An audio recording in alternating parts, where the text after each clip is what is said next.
Back here, touching base back with the SKS. It's been a while since we've done any shooting. We've been following some political bullshit, but I decided to come out today and try to sight this thing in. What I've got here is it's messing around through a box of junk that we all have. We all have boxes with mounts and scope covers and grips and different things in them. And I've had this GG&G scope mount. This was originally for a Ruger Mini 14, and I modified it to fit the sight bridge, the original leaf sight bridge on the SKS. So I've got it drilled and tapped on there. I've got a Bushnell Trophy red dot on here, and I'm just going to see if I can sight this rifle in and whether or not it'll even hit anything. So without further ado, I think what we're going to find is that there's going to have to be some adjustment here. So let's do some shooting.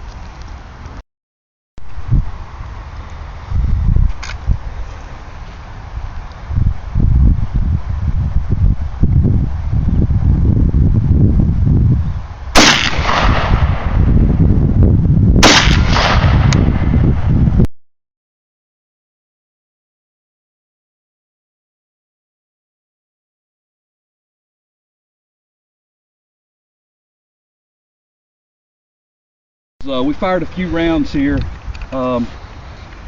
We started out a little low, fired 2 shots, adjusted, fired 2 more shots, adjusted, fired 2 more shots, adjusted more, 2, adjusted again, and got it dialed in on the elevation.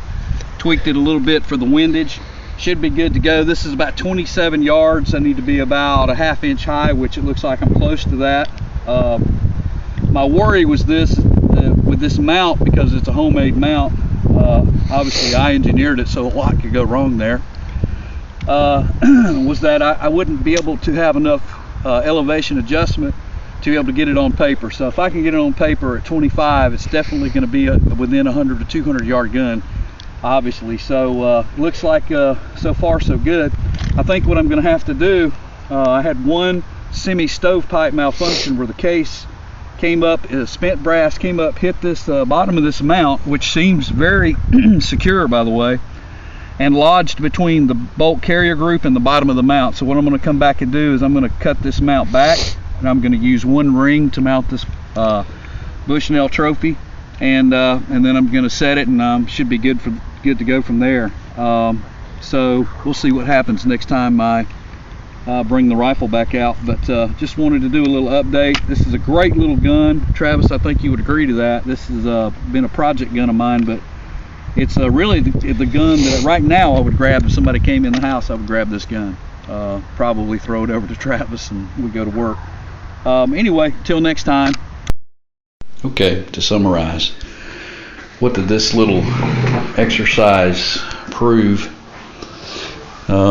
Or what was the result of this exercise? I think it proved that a improvised mount would work.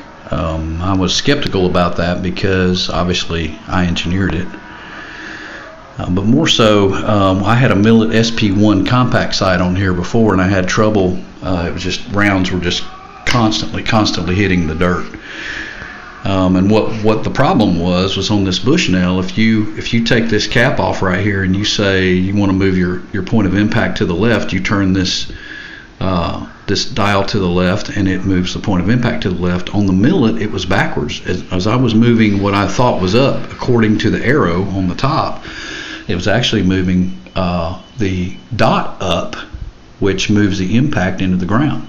So you guys, for you guys out there, you see this all the time. You'll see a person buy a product, say it's a red dot, and they'll put it on the rifle, their AR or something, and they'll go give it a shitty review because they really don't know what they're talking about. You really have to make sure that, or you'll see them give something 5 stars that's really a piece of shit because they just throw it on the rifle and it looks good and it's gonna be badass, and then you take it out and the son bitch won't stay on there, or you can't hit chicken shit with it. So you see these things all the time. Guys, put the stuff on your gun and leave a good review. Do that for us because we need that. But don't leave a review until you've actually fired the thing and know what it's really doing.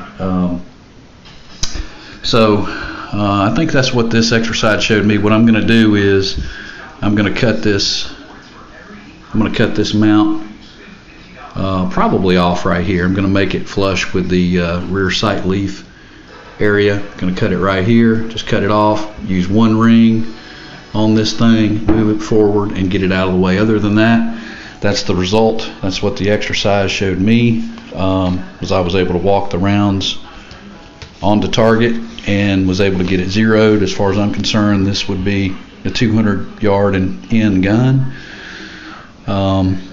without any problem. So I'm going to make those adjustments and probably fire again for effect. The one thing that I liked about it is this mount was really solid. It did not move or budge at all, and so it's really solid, which tells me my drill and tap job, and I'm going to refinish that area too, so that won't be as noticeable. But the other thing I could do is I could take it off and turn it around. I could make this forward portion extend here, but I wanted to keep this area free so that I could disassemble the weapon without any tools or anything. So I don't know, I'll think about it and decide, but it was rock solid. This thing held zero. This is not a cheap setup by any stretch of the imagination. That's a GG&G mount. It's a well-made product, and this would be very rugged. This is a very rugged way to do it. And there are mounts, you can buy these things. I've probably got $7,000 of time invested in this when I could have bought a mount made for this purpose, for the scout position or forward, which is the best place to put it on an SKS. The receiver cover mounts don't really work out that well.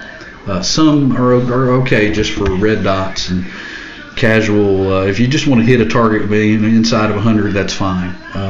But if you want something more rugged, it needs to go up in this area, and it needs to be well made. So those are my thoughts. See anything else about this that I've done? Oh yeah, I've reworked that front end right there, and I'm liking that. Nice short little evil.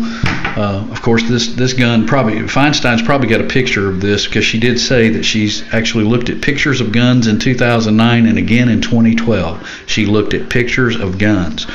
I don't know if she looked at a picture of this gun, but I'll send her one, because this is, in my mind, a nice little gun.